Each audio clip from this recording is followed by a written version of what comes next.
નમસ્કાર, અમારી સાથે છે નીલમબેન. નીલમબેનને બહુ ઓછા લોકો હશે જે નહીં ઓળખતા હોય, કારણ કે એ રેગ્યુલર ખાસા વર્ષોથી આ સ્ટ્રે એનિમલને ફીડ કરાવવાનું કામ કરે છે. રેગ્યુલર ગાંધીનગરમાં એ ફીડ કરાવતા હોય છે. નીલમબેન, ઘટના શું છે અને શું કહેવા માગો છો?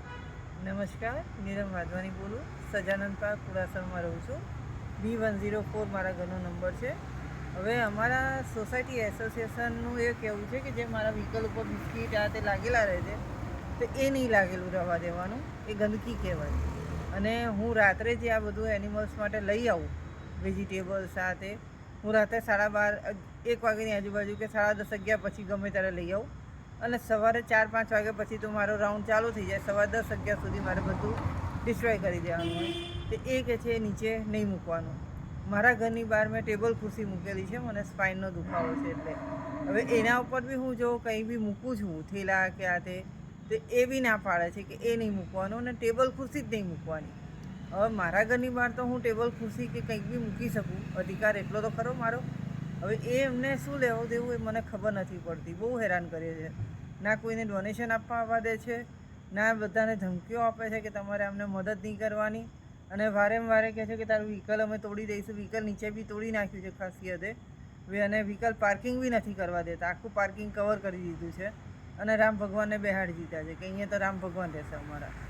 અમારા 4 બ્લોકની અંદર 3 તો મંદિર બનાવ્યા છે. પાર્કિંગ નથી કરવા દેતા બધાને, કે અમે ધાર્મિક છીએ એમ. તો આ કેવા ધાર્મિક લોકો છે? એમને પ્રોબ્લેમ શું છે અને કેમ આવી રીતે વર્તન કરી રહ્યા છે? એ નથી કહેતા. ખરાબ કામ છે આ એમ. ગંદકી થાય છે. જ્યારે કે હું તો બાર રોડ ઉપર જઈને ખવડાવું છું.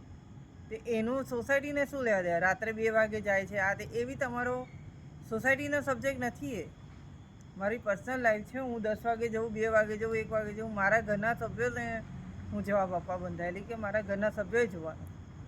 એ આ લોકો ઇન્ટરફેર કરે છે કે તમારે રાતે નહીં જવાનું, આ નહીં કરવાનું. એ એમનો વિષય નથી. એ લોકો તમને કઈ રીતનું ટોર્ચર કરતા હોય છે? કઈ રીતનું તમને હેરાસમેન્ટ કરતા હોય છે?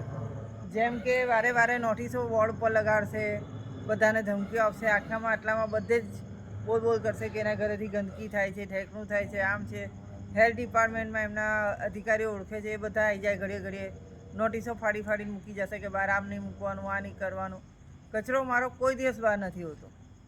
કોઈ સંજોગોમાં કોઈ કચરો હું બહાર નથી મૂકતી. તો એ કચરાવાળા આવે, નોટિસ ફાડીને આપી જાય કે બહાર ગંદકી પડી છે. શેની ગંદકી? ટેબલ ખુરશી કેવી રીતના ગંદકી કહેવાય?